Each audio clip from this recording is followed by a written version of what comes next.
கலையாத கல்வியும் குறையாத வயதும் ஓர் கபடு வாராத நட்பும் கன்றாத வளமையும் குன்றாத இளமையும் கழுபிணியிலாத உடலும்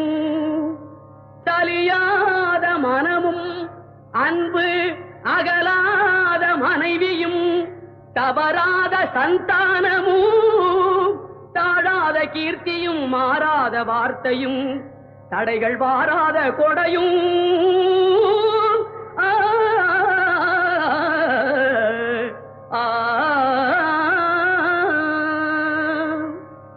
தொலையாத நிதியமும் கோணாத கோலும் ஒரு துன்பமில்லாத வாழ்வும் குய்யனின் பாதத்தில் அன்பும்